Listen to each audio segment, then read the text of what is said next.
दोस्तों, आज मैं आपको एक बहुत ही मजेदार कहानी सुनाने जा रहा हूं। ये कहानी काल्पनिक है और इस कहानी का किसी भी घटना से कोई लेना देना नहीं है। मैं आशा करता हूं कहानी आपको बहुत पसंद आएगी। इस कहानी में हम जानेंगे कि कैसे इंसान को अपने जीवन के अलग अलग समय में अलग अलग प्राणियों की तरह जीवन जीना पड़ता है। तो चलिए बिना देरी किए कहानी को शुरू करते हैं। स्वर्गलोक में ईश्वर ने सबसे पहले गधे बनाना शुरू किया।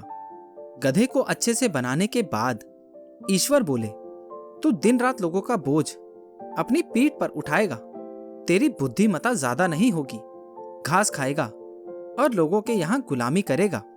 मैं तुझे 50 साल का जीवन काल देता हूं। गधा ईश्वर की बातें सुनकर निराश हो गया। गधा बोला, आपने मुझे बनाया है, इसीलिए आप मेरे लिए जो भी करेंगे मैं उसे स्वीकार कर लूंगा। बस आपसे यही विनती है कि जिस तरह के गुण आप मुझे दे रहे हैं भले दे दें, लेकिन मेरा जीवन काल सिर्फ 30 साल रखिए, क्योंकि ऐसे गुणों के साथ मैं 50 साल बर्दाश्त नहीं कर पाऊंगा। ईश्वर ने उसकी बात मान ली और 30 साल की जिंदगी दी। बाद में ईश्वर ने कुत्ता बनाया। कुत्ते को बनाने के बाद ईश्वर ने उसे उसके गुण बताते हुए कहा कि तुम लोगों की प्रॉपर्टी की रखवाली करोगे और तुम लोगों के पालतू और वफादार बनकर अपना जीवन व्यतीत करोगे।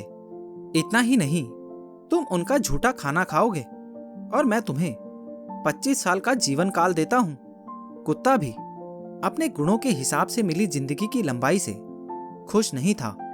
उसने भी ईश्वर से विनती की और बोला कि ईश्वर, ऐसी असहनीय जिंदगी 25 सालों तक जीकर मैं क्या करूंगा? कृपया मुझे सिर्फ 10 साल का जीवन काल दीजिए। कुत्ते की बात मानते हुए ईश्वर ने उसका जीवन काल 10 सालों का कर दिया। गधे और कुत्ते बनाने के बाद फिर से एक बार ईश्वर ने बंदर को बनाया।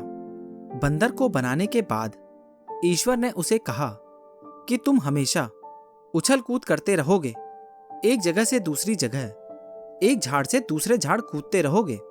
तुम मूर्खों की तरह बर्ताव करोगे, जिसे देखकर लोगों का मनोरंजन होगा। मैं तुम्हें 20 सालों तक का जीवन काल देता हूं। बंदर भी इतने लंबे जीवन से खुश नहीं था, इसीलिए बंदर ने ईश्वर से कहा, मुझे 20 सालों तक की लंबी सजा मत दीजिए, मुझे आप सिर्फ 10 सालों तक का ही जीवन दीजिए। मैं उतना किसी तरह से सह लूंगा। आखिर में ईश्वर ने मनुष्य को बनाया। ईश्वर ने कहा कि इस धरती पर सबसे बुद्धिमान प्राणी अगर कोई होगा तो वो तुम होंगे। तुम अपनी समझदारी और बुद्धि का इस्तेमाल कर बाकी सभी प्राणियों पर राज करोगे। तुम्हें मैं 20 वर्ष की आयु देता हूं। ईश्वर की बातें सुन मनुष्य बोला, हे मेरे परम पूज्य प्रभु, मैं जीवन भर आपकी पूजा और भक्ति करना चाहता हूं, इसीलिए सिर्फ 20 साल का जीवन मुझे दें, यह ठीक नहीं होगा। मनुष्य जो कह रहा था और जो सोच रहा था, दोनों में काफी फर्क था। वो सोच रहा था कि मैं झूठ बोलकर और मस्का लगाकर ईश्वर से लंबा जीवन मांग लेता हूं और बाद में धरती पर सभी प्राणियों पर लंबे समय तक राज करूंगा। मनुष्य ये भूल गया था कि वो उस ईश्वर को झूठ बोल रहा था और उन्हें मूर्ख बनाने की कोशिश कर रहा था, जिन्होंने उसे खुद बनाया था। ईश्वर ने उसे सबक सिखाने के लिए गधे के हिस्से के 20 साल, कुत्ते के हिस्से के 15 साल और बंदर के हिस्से के 10 साल दे दिए। तब से मनुष्य सिर्फ 20 साल की जिंदगी जीता है। बाद में उसकी शादी हो जाती है और उसे गधे की तरह काम करते करते अपनी फैमिली का बोझा ढोते हुए जीना पड़ता है। बच्चे होने के बाद उसका जीवन कुत्ते जैसा हो जाता है।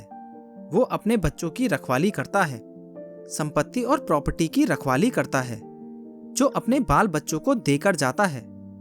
अंत में बूढ़ा होने के बाद अपने नाती पोतों को खुश करने के लिए बंदरों की तरह उछल कूद करता है और उनका मनोरंजन करता है।